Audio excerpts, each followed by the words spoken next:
আচ্ছা, আগে বললাম চলের সীমা মানে এক্স এর সীমা বললাম, এরপর হচ্ছে অপেক্ষকের সীমাস্থ মান। আমরা এক্স একটা চল নিলাম, এ একটা বাস্তব ধ্রুবক, আর একটা অপেক্ষক নেব এফ এক্স।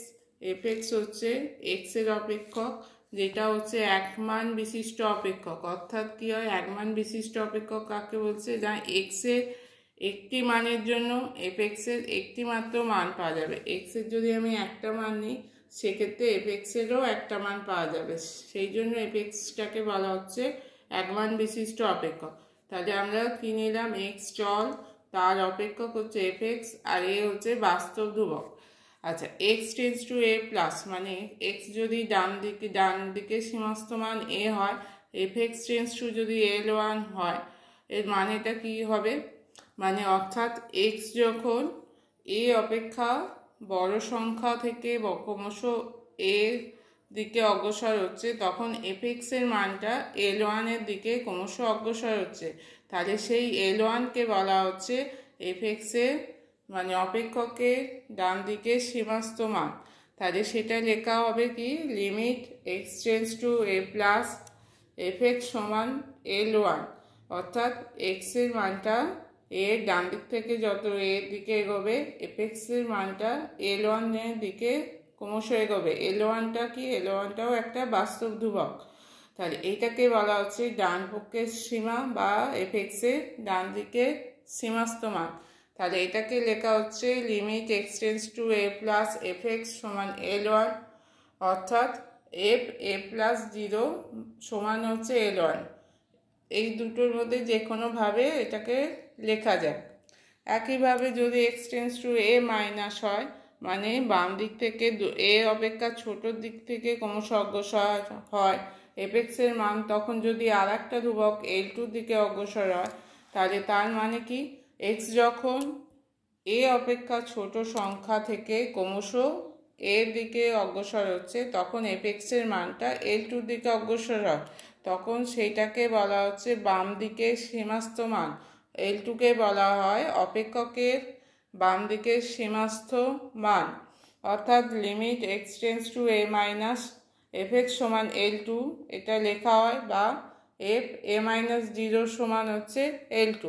তাহলে আমরা কি পাচ্ছি, একটা হচ্ছে অপেক্ষকের বাম দিকের সীমাস্থ মান এফ এ মাইনাস 0 সমান L2, আর এফ এ প্লাস 0 সমান L1। তাহলে এই দুটো লিমিটের যদি অস্তিত্ব থাকে, তখন বলা হবে এই তখন কি বলা হবে, যে এক্স ক্রমশ এর দিকে যদি অগ্রসর হয়, এর থেকে ছোট অথবা এর থেকে বড় দিক থেকে ক্রমশ এর দিকে অগ্রসর হয়, এফ এক্স এর মানটা ক্রমশ এল এর দিকে অগ্রসর হলে এলকে অপেক্ষকের সীমাস্থ মান বলা হবে। অর্থাৎ এল সমান লেখা হবে limit x tends to A F x, মানে এক্সটা যখন এর দিকে অগ্রসর হচ্ছে, এফ এক্সটা এল এর দিকে অগ্রসর হচ্ছে। আচ্ছা, limit x tends to A F x এর এই সীমাস্থ মানের অস্তিত্ব কখন থাকবে, যখন বাম দিকের মান এবং ডান দিকের মানের অস্তিত্ব থাকবে। অর্থাৎ limit x tends to a plus f x এবং limit x tends to a minus f x এরা অস্তিত্ব থাকবে, মানে এদের মান একটা ধ্রুবক সংখ্যায় আসবে, এবং এই দুটো মান যখন সমান হয়ে যাবে, তখন বলা হবে limit x tends to A F x এর অস্তিত্ব আছে। আচ্ছা, এরপর আমরা যদি জ্যামিতি দিয়ে বুঝি, আমরা এক্স অক্ষ ওয়াই অক্ষ টানলাম। এখানে এ হচ্ছে একটা ধ্রুবক সংখ্যা, এক্সটা তো আমরা এক্স অক্ষ বরাবর নিই, আর ওয়াই সমান যেটা অপেক্ষকটা সেটা আমরা ওয়াই অক্ষ বরাবর নেব। এই অপেক্ষকটা যদি আমরা লেখচিত্র আঁকি, মনে করলাম এইরকম একটা চিত্র হচ্ছে, এক্সটা যখন এর দিকে অগ্রসর হচ্ছে এ মাইনাস, অর্থাৎ এক্সটা এটা এ, তাহলে এ ছোটোর দিক থেকে বাম দিক থেকে যখন এক্সটা এর দিকে অগ্রসর হচ্ছে, এটা হচ্ছে এফ এক্স এর মান, এটা হচ্ছে এই পয়েন্টটা হচ্ছে L1। তাহলে এফ এক্সটা L1 এর দিকে অগ্রসর হবে, অর্থাৎ এই L1টা হচ্ছে ডান দিকে সীমাস্থ মান। এর সমান হচ্ছে এফ এ মাইনাস 0, মানে কম এক্স এর কম থেকে যখন অগ্রসর হবে এফ এক্স এর মানটা L1 এর দিকে অগ্রসর হচ্ছে। একইভাবে এক্সের বড় দিক থেকে ক্রমশ অগ্রসর হলে এফএক্সের মান L2 দিকে অগ্রসর হচ্ছে। এখানে L2 সমান লেখা যাবে a+0। তাহলে এইটা হচ্ছে জ্যামিতিক তাৎপর্য। আচ্ছা, limit x tends to A FX এবং এফ এর মধ্যে পার্থক্য। আমরা এক্স টেন্ডস টু লিমিটের অপেক্ষকের সীমাস্থ মান এবং এফ এ এক্স সমান এর জন্য অপেক্ষকের মানের মধ্যে পার্থক্য কি আসছে? এক্স সমান এ মানের জন্য এফএক্সের মান এফ এ হবে, মানে এক্স সমান যখন এ তখন এফএক্সের মান হয়ে যাবে এফ এ।